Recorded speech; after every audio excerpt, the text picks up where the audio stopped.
En este segmento de la periferia de AGN Prensa vamos a involucrarnos con el ámbito del pensamiento nacional y cómo nos puede ayudar desde su amplia gama de conceptualización a entender este presente que hoy nos va atravesando de manera directa y que efectivamente nos obliga a pensar desde la Argentina.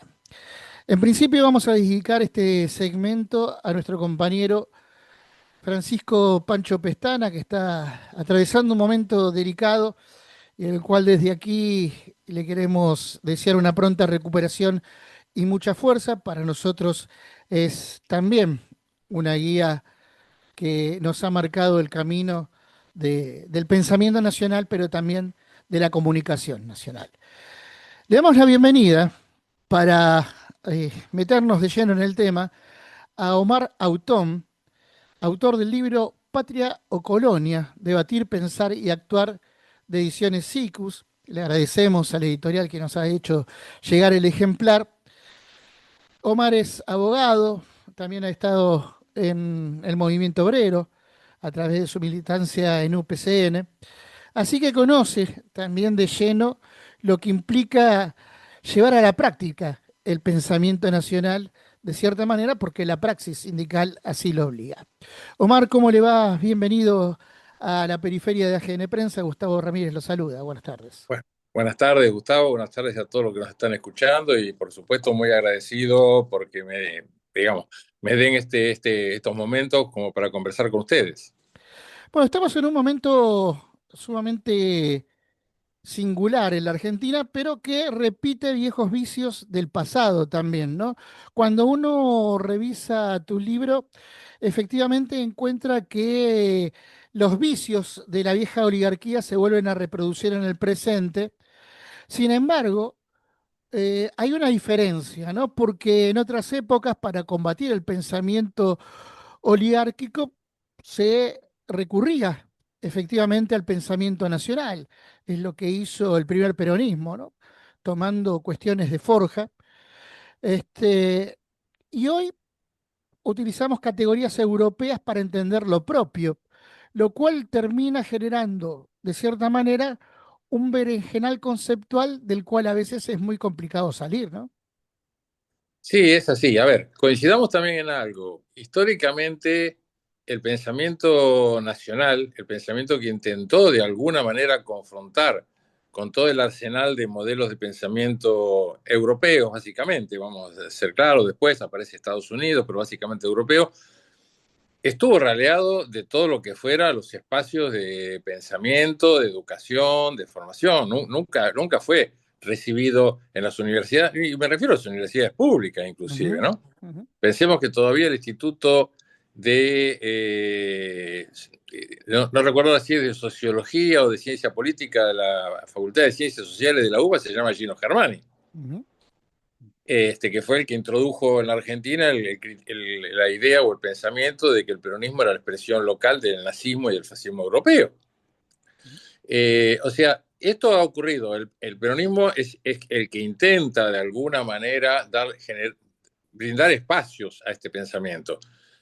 De todas maneras, no hemos tenido la capacidad para hacerlo una cosa sistemática y profunda. Después del 55 se borró a todos, no solamente a los profesores, sino también hasta el personal, que podía ser sindicado como peronista de las universidades nacionales públicas, y ni que hablar de las privadas después. Lo mismo pasó después del 76, y aún durante los 12 años del gobierno de Néstor y Cristina Kirchner tampoco le pudimos convencer a don Arturo a encontrar el agujero al mate con este tema, porque ni el Instituto Dorrego, ni la creación luego de una Secretaría del Pensamiento Nacional, cosa con la que yo disiento, porque no creo que el pensamiento nacional pase por una estructura burocrática del Estado, Ujú. pero bueno, vamos a ponerlo, nos permitieron profundizar realmente un debate, porque hay mucho pendiente. Bueno, yo no quiero irme, como buen dirigente sindical, tiendo a irme a la larga en las explicaciones.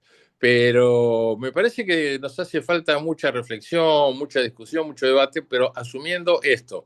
Históricamente, digamos, la historia argentina, el panteón de los héroes y de los villanos, los consagrados y los no consagrados, y después las líneas centrales de pensamiento han sido siempre el reflejo local del pensamiento europeo, típico de toda semicolonia. Ujú. Esto es clave en una semicolonia, ¿no? Porque a la medida que no nos dominan con un ejército, nos tienen que dominar por el lado de que haya un sector social de la propia sociedad aliado al imperio que nos domina, ¿no? Ujú. Este, tanto de derecha como izquierda, ¿eh? Ujú. Nosotros hemos tenido aquí izquierdas leninistas, maoístas, trotskistas, castristas, que yo no tengo nada que ver, pero lo digo siempre y creo que en el libro también en algún momento lo pongo. Lenin lo que hizo fue pensar el marxismo para la realidad de Rusia, ni que hablar de Mao, Claro. hasta el propio Fidel Castro. Nosotros, cuando la izquierda acá copia esos modelos, hace exactamente lo contrario de lo que hicieron los que crearon ese pensamiento, que hicieron todo lo contrario. No voy a hablar de los otros sectores, que es la clásica oligarquía, el pensamiento consagrado, que a través de las cátedras, que a través de los premios literarios, que a través de las academias, también ha consagrado una determinada forma de pensar y de pensarnos, ¿no? Ujú. En este sentido, es interesante la diferenciación que vas haciendo en el libro en términos epistemológicos de la concepción de colonia y de semicolonia, ¿no? Y haces hincapié en algo puntual, que es que en los últimos tiempos le hemos tenido miedo a las palabras, ¿no? Por ende, no hemos hablado de la, efectivamente, de utilizar los términos como corresponden para dar cuenta de cuál es el estado de situación que vive la Argentina en función de lo que implica una matriz productiva dependiente y también sometida a la moneda de colonización que es el dólar, ¿no? Uh Entonces, -huh. por un lado, encontramos, pensando en tu libro y relacionándolo con otros conceptos, cómo se va desarrollando la guerra económica, por un lado, y cómo se va construyendo a través de esa guerra económica también una pedagogía de la dependencia que también hace a cambios estructurales en la función cognitiva, ¿no? Por ende, cuando se habla de la batalla cultural, se habla a medias de la batalla cultural, porque efectivamente no se tienen en cuenta estos parámetros que va desarrollando también a lo largo del libro.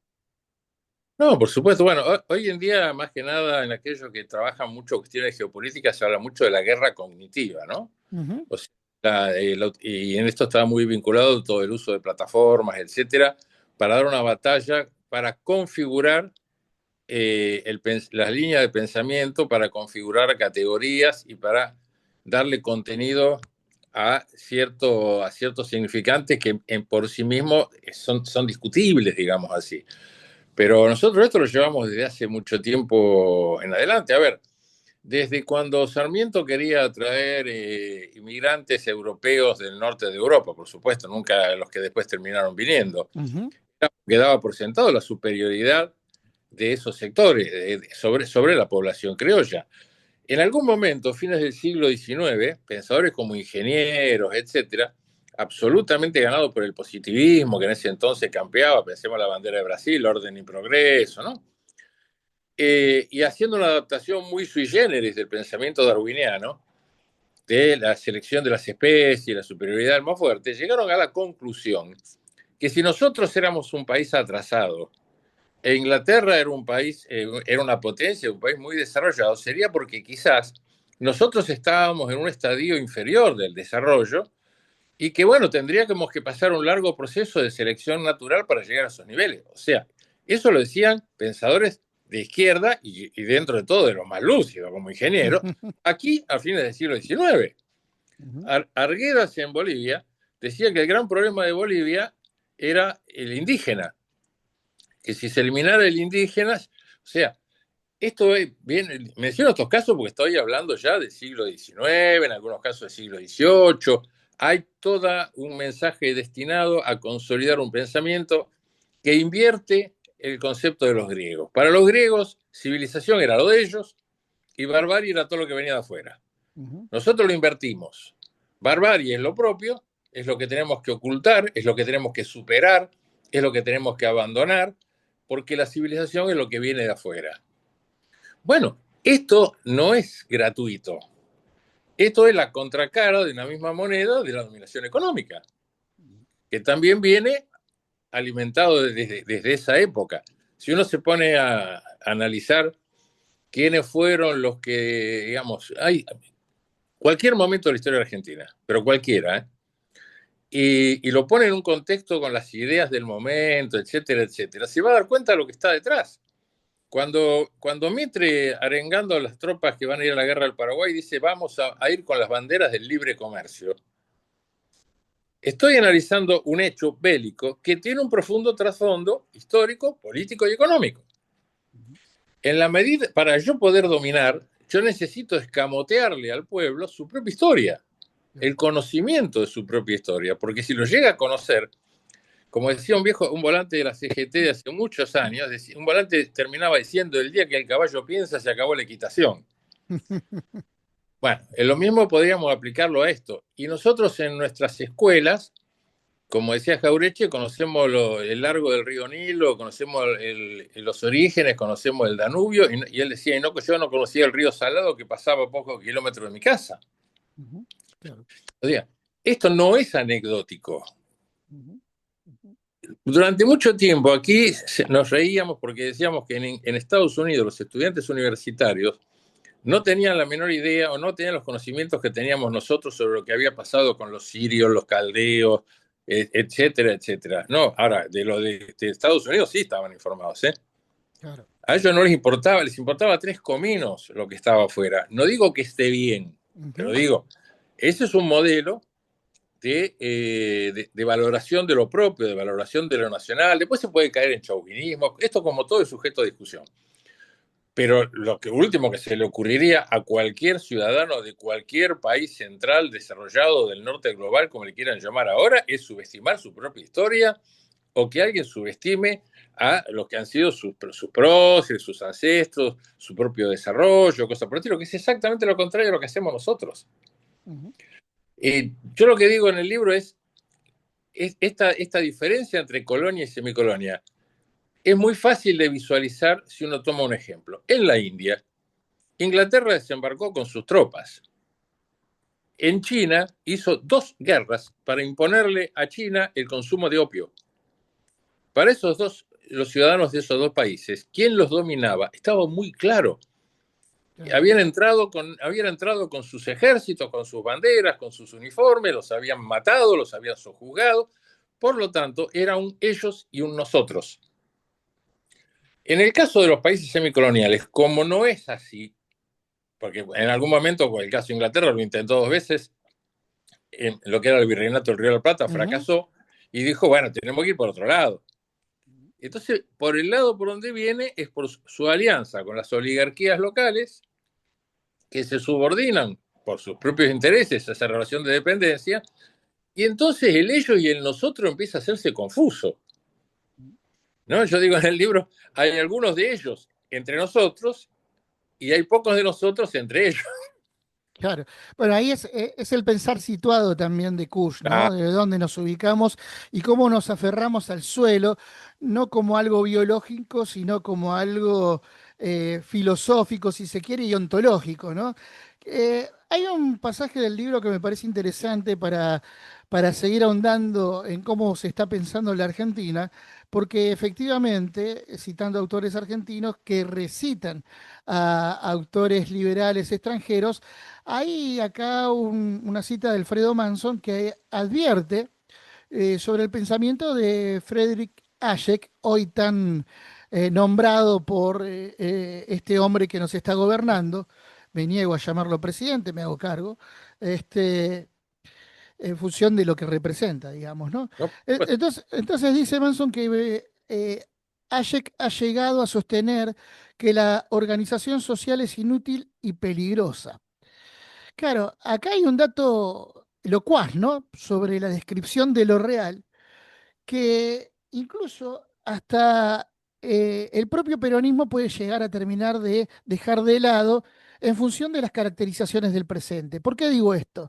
Porque si los liberales, radicalizados en este sentido, proponen la desintegración nacional, la disolución nacional, el peronismo, a través del concepto de comunidad organizada, propone todo lo contrario. Ujú. Y ahí se enraiza también la idea de un proyecto de liberación nacional que es un proyecto de vida frente a un proyecto netamente materialista que es un proyecto de inexistencia, si es material, ¿no? Eh, Esto me parece sumamente interesante y es lo que invita a reflexionar el trazado argumentativo también del libro que tenemos en nuestras manos y que has escrito, ¿no? Mira, Gustavo, yo hay una cosa que me molesta profundamente no es el pensamiento del adversario, en el caso actual del enemigo, porque no es un Ujú. simple adversario, sino a veces cuando perdemos el rumbo y lo que es peor, cuando nosotros mismos contribuimos a ocultar un pensamiento, un proyecto digamos, y los elementos como para confrontar, para ir a dar esa famosa batalla cultural o esa guerra cognitiva que se está librando en este momento. El peronismo tiene todo lo que tiene que tener, digamos, y cuando digo peronismo voy a ser más amplio. El movimiento nacional, del cual el peronismo es quizás su sector mayoritario, pero no el único, tiene todo lo necesario como para repensar y dar un debate. Lo que nos tendríamos que pensar es por eso hablo de ellos que están entre nosotros, se lo escamotea, se lo oculta y terminamos de alguna manera queriendo dar la discusión, yendo al almacén con el manual del almacenero, diría Jaureche, ¿no? Dando la discusión los argumentos del otro lado. Nosotros no somos individualistas. Nosotros tenemos muy claro, y la historia de nuestro país así lo revela, que el individuo no tiene posibilidades de desarrollo, de crecimiento y de tener un futuro si no es en el marco de la comunidad, en el marco del conjunto. Todo lo que se dice es muy fácil de rebatir acerca de, bueno, lo que se nos quiere decir, ¿no? Que el individuo, Pancho Pestana, que recién hablábamos de él, siempre decía que se explica muy bien que dentro del individuo hay dos tendencias, la tendencia egoísta y la tendencia solidaria. Claro, una u otra se pueden potenciar de acuerdo al contexto en el que se mueven, digamos, de acuerdo a la contención que encuentran en el marco de una comunidad. No es, ahora, si nosotros damos por sentado que el individuo digamos, es naturalmente egoísta, que todo tiende a ser a partir de buscar la satisfacción de sus propios intereses a costa de cualquier cosa, estamos negando nuestras propias esencias. Claro. Entonces es imposible dar ningún tipo de batalla, ningún tipo de... Milei no es, a ver, no soy psiquiatra, pero no es loco en términos de cómo gobierna. Porque cuando Milei hablaba de Rothbard, uno de sus íconos, el otro Hayek, que vos lo mencionaste recién, Ujú. que me permito recordar a los que nos están escuchando, que cuando Hayek le dio su apoyo al gobierno de Pinochet en Chile, advertido de la falta de democracia y de libertades individuales que había en Chile, dijo la libertad económica es más importante que la democracia y que las libertades individuales. Ya Ujú. está, ¿no? Hace falta aclarar demasiado. Bueno, Exactamente, claro. pero Rothbard, más allá que Milei hablaba y dijo todo eso de vender chicos, de vender órganos, hay otra parte más sustanciosa en el pensamiento de Rothbard. Rothbard lo que entiende es que en la realidad en la sociedad hay un sector sano, que son los individuos. Ahí mete todo, empresarios, trabajadores, profesionales, comerciantes, todo.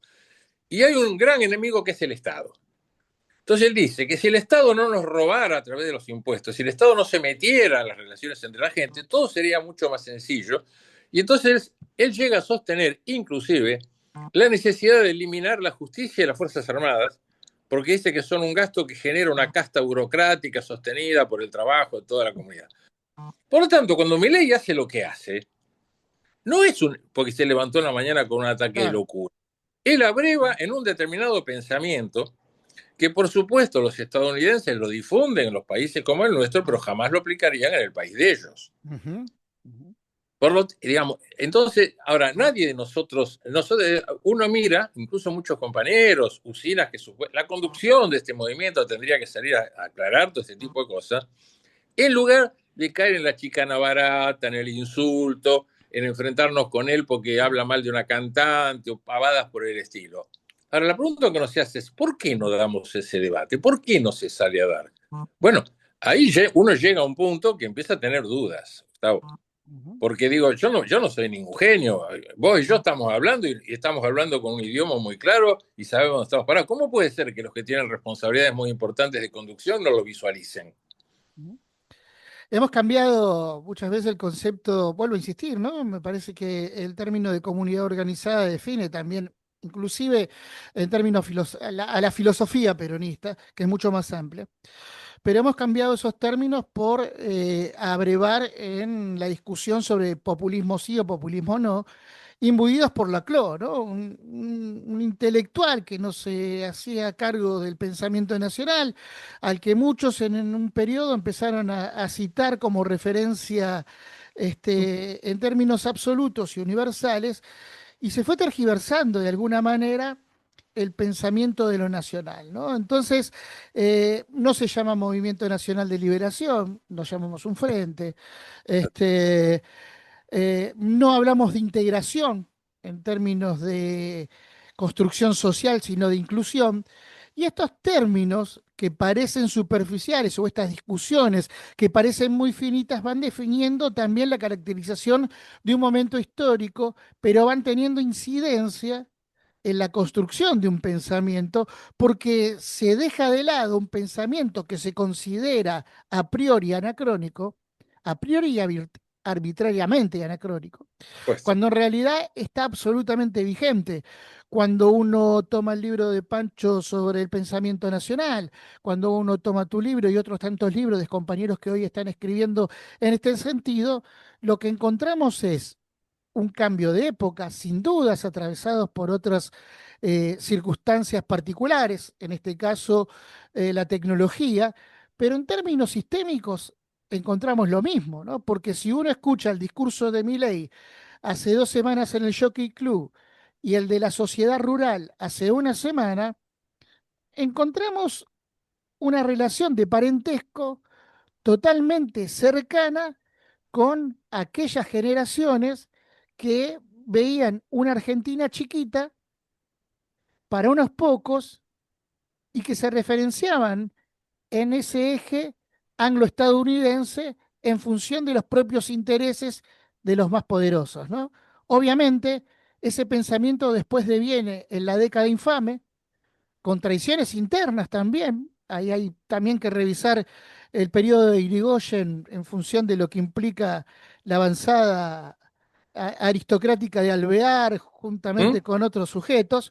Pero digamos, más allá de esto, eh, el desconocer también la historia implica que después se instale un pensamiento como si fuera nuevo, novedoso, cuando en realidad está replicando, como decíamos, cuestiones que ya han pasado en nuestro país, ¿no? O ya se han visto, ¿no? No es casual entonces que asistamos al discurso que asistimos de Milei en la sociedad rural, teniendo en cuenta que el lugar donde estaba se llama Martínez de Oz, por ejemplo. No, pero por supuesto. Pero aparte, si uno volviera a escuchar el famoso discurso de Martínez de Dios y las primeras medidas que da al poco de asumir la dictadura del 76, y parecería ser que nos está diciendo el discurso de hoy en día. Y si vos analizás, yo el otro día escuchaba las medidas que anunciaba Milei, hablando ahora de ese famoso. Voy a tomar un ejemplo nada más. Ujú. Este famoso posibilidad de contratar un seguro para pagar las indemnizaciones laborales. Yo me permito recordar, y lo mismo de lo de las posibilidades de seguros privados, esto ya pasó en los 90. En los 90 eran los FJP, Claro. y en lugar de establecer un seguro para pagar indemnizaciones, fue establecer un seguro para pagar los riesgos de trabajo, la CRT. Ujú. En realidad lo que se buscaba era hacer un mercado de capitales porque se necesitaba desesperadamente guita de donde se pudiera para echar mano y donde participar en la timba financiera o sectores de la finanza, y lo hicieron. Y ahora lo vuelven a repetir. Y son las mismas medidas, son las mismas acciones. Yo también lo dije en otro programa, también en radio, digo, usted, ninguno, digo, yo soy muy viejo, por ahí tengo esa memoria. Digo, ninguno se acuerda que ya hubo otros momentos donde nos íbamos de vacaciones. Primero no íbamos de vacaciones al Caribe, y se iba a comprar electrodomésticos a Uruguayana o a Paraguay y de vacaciones a Brasil. Después era dólar barato con la famosa tablita, era eso, era crecimiento de la desocupación, era apertura de la economía, era permitir que ingrese todo importado. Después en los 90 se repitió, ahí ya los que más tenían pasaban sus inviernos en Aspen esquiando y sus veranos en el Caribe, dólar barato, caída del salario, caída de la producción nacional, apertura de las importaciones. ¿Y ahora cuál es el fenómeno? Es exactamente el mismo, otra vez repetido. Claro. Y lo que siempre salió mal, no va a salir bien. Ahora, hay una generación de dirigencia que es grande y que vivió todo esto. Entonces uno se preguntaría por qué lo oculta. Claro. Yo en el libro menciono, por ejemplo, dos cosas. Una de ellas es cuando yo escucho a algunos dirigentes decir, lo que pasa es que hay que entender el cambio que se da en el mundo del trabajo y en el mundo de las relaciones sociales por las nuevas tecnologías. Esto es algo nuevo, es algo de este siglo. Y yo en el libro comento, hay libros escritos por pensadores del campo nacional, como Mario Casalla, como Eduardo Ascuy, donde dicen, ojo que lo que se viene es un desarrollo tecnológico, y es más, lo dicen, hablan de inteligencia artificial, hablan de informática, hablan de redes, hablan de todo, en 1965 y 1967. Bueno, ¿Qué Perón también lo pasó? decía, ¿no? Claro, nos olvidamos de todo. O Claro. sea, no, ¿cómo estamos hablando de algo nuevo? Ujú. Y la otra es cuando dice, las elecciones las hemos perdido porque no sabemos manejar las nuevas tecnologías. Para manejar las nuevas tecnologías hay que tener algo que decir. Ujú. Lo importante, a mí una vez me dijeron, en el gremio, con la gente de comunicación, ¿vos querés que usemos TikTok, Instagram? Vamos a ponernos de acuerdo en algo, dije. Primero pongamos de acuerdo en qué tenemos para decir y después vemos qué instrumento usamos para decirlo. Claro, Pero si es al revés, estamos en problema. claro. El problema nosotros, las elecciones no se perdieron por las redes. ¿Ya? Gustavo, yo voy a decir algo que no sé si lo puse en el libro, pero las elecciones se perdieron porque el 2023 fue una secuela del 2001 por vías democráticas, Ujú. o sea, por vía del voto. En el 2001 ya el pueblo argentino le advirtió a toda la dirigencia política que estaba harta, estaba cansada, que el famoso contrato de la democracia se cura, se come y se educa no se había cumplido, que había que transitar otros caminos. Muchos políticos dijeron, bueno, ya se le va a pasar, esto se va a ir calmando, qué sé yo, qué sé cuánto, y seguimos haciendo lo mismo, y nos pasó esto. Y el hecho de que la gente hoy no vaya a votar, no es porque ha perdido, porque la gente tiene la cabeza quemada, no sé, como encima somos tan, casi digo una barbaridad, somos tan mala gente que cuando pasan estas cosas le echamos la culpa al pueblo, ¿viste? El pueblo se pega un tiro en Ujú. el pie, el pueblo es ignorante, el pueblo se equivoca, no somos los dirigentes los que nos equivocamos. La gente hoy no va a votar. El otro día leo una encuesta, decía, la mayor parte de los que no van a votar primero porque no creen que con su voto puedan cambiar la realidad. Segundo, porque piensan que todos los políticos son iguales. Tercero, porque advierten que todos los partidos políticos hacen lo mismo. Y yo me preguntaba, ¿hay que hacer una encuesta para saberlo esto? Claro, claro, ¿Dónde viven? claro. Entonces, ahora, esto, los que de alguna manera han podido acceder a ciertos niveles del conocimiento, vamos a llamarle así, lo saben. Por lo tanto, si lo ocultan o si no profundizan en esto, es hay alguna mala intención detrás de todo esto, detrás de todo este tipo de cosas. Bueno, yo creo que tenemos que dar una batalla muy grande en esto. Y ya que estamos hablando digamos, dos compañeros del mundo sindical, yo creo que es estratégico que los trabajadores a través de sus organizaciones, digamos, nosotros en esta discusión vamos a tener una silla. Claro. Nosotros no vamos a seguir mirando por televisión el partido, Ujú. porque si en algún momento tuvimos claro que los trabajadores éramos digamos, la columna vertebral de ese movimiento. No era porque éramos muchos o cosas por el estilo. Era porque estratégicamente Ujú. éramos protagonistas de un modelo de organización del país que era la comunidad organizada, como la mencionaste vos. Porque para nosotros los trabajadores no son los asalariados registrados. Claro. Un almacenero que va todas las mañanas a abrir su almacén para atender también es un trabajador. Ujú. El kiosquero también es un trabajador. El empresario que va a su fábrica metalúrgica que tiene 10 o 15 empleados y va todos los santos días y a veces hasta él mismo le enseña al aprendiz que entra cómo se maneja una máquina, también es un trabajador. Para nosotros ese es el concepto de trabajador. Nosotros tenemos que estar sentados en la mesa de definiciones, tenemos conciencia de nuestra historia, tenemos, digamos, la experiencia de lo que se ha hecho o de lo que se ha vivido. Tenemos el compromiso y claramente la convicción de que si no cambiamos un modelo, porque vos dijiste el peronismo es un movimiento de liberación, el peronismo fue un movimiento revolucionario toda su Claro, vida. claro. Y revolucionar significa cambiar la realidad, que es lo que el pueblo argentino está pidiendo hoy. El pueblo argentino quiere cambiar porque dice, de esta manera no vamos a ningún lado. Ujú. Hay que hacer otra cosa. No me vengan, yo no estoy hablando de tomar el Palacio de Invierno o otras cosas por el estilo, ni de luchas armadas, ni cosas por el estilo. Estoy hablando de debatir profundamente nuestros problemas, que estén todos los sectores nacionales en ese debate, volver a nuestras esencias, volver a nuestra identidad, volver a nuestra experiencia como pueblo. Un pueblo, una nación, es la sumatoria de sus experiencias, de sus convicciones, de sus valores, de sus mitos, de su pertenencia, de sus valores religiosos. Es un conjunto de cosas lo que nos da una identidad. Tenemos que volver a eso y desde ahí vamos a encontrar, en nuestra historia vamos a ir encontrando para dónde tenemos que rumbear, por dónde tenemos que ir. Este libro, yo tengo un libro anterior que publiqué en el 2023, vos sabés que yo diría que si no hubiera sido que Jaureche me ganó de mano, yo hubiera puesto prosa de Chaitiza, porque en realidad no soy un intelectual. Ujú. Yo soy un dirigente gremial, soy un militante. Lo que hice en algún momento era ponerme a escribir lo que estoy diciendo desde esa experiencia, de todo eso, y publicarlo como artículos, hasta que alguien me dijo, pero los tenés que guardar. ¿Y para qué? Dije yo.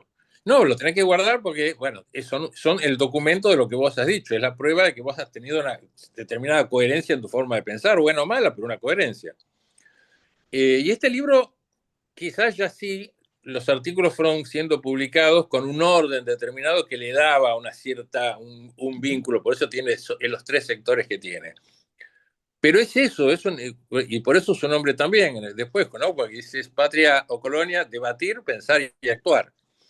Yo creo que hace falta un debate y nosotros los trabajadores tenemos que ser parte de ese debate. Tenemos que serlo, tenemos mucho para decir.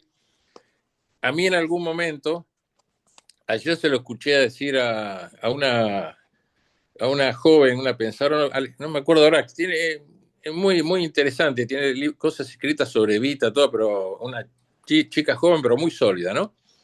Y ella recordaba esa frase porque yo la escuché directamente. En algún momento, a mí, en los años 80, compañeros dirigentes políticos nos dijeron, los sindicalistas no tienen que estar en la política, no tienen que estar tampoco en las listas, porque la gente quiere ver gente de traje, gente con capa, no quiere ver, a textual esto, Ujú. Gustavo me dijeron, no quieren ver negros de campera de cuero. Dirigentes peronistas, bueno, decían. Y yo creo que nosotros cometimos un cierto error, y acá voy a hacer una autocrítica para que no parezca que uno siempre critica a los demás. Ujú. Nosotros cometimos porque nos terminamos comprando ese discurso. Y entonces la mayor parte de los dirigentes y los sindicatos nos fuimos retrayendo a nuestros espacios de pertenencia más directos. Nació esas palabritas que vos debés haber escuchado, que tenemos que cuidar la quinta. Sí. Nos fuimos retrayendo, nos fuimos encerrando, nos fuimos y dejando que el debate y la discusión y la acción política quedara en manos de los doctores. Ujú. Ujú. Me parece que ahí nos equivocamos feo y yo creo que ahí nació también muchas veces los enfrentamientos entre los propios sindicatos. Ujú. Porque cuando vos te retraes a una quinta chiquita, empezás a mirar mal al de la quinta de al lado. Claro. No te das dando cuenta si el que te está choreando es el acopiador, el que vende o el intermediario.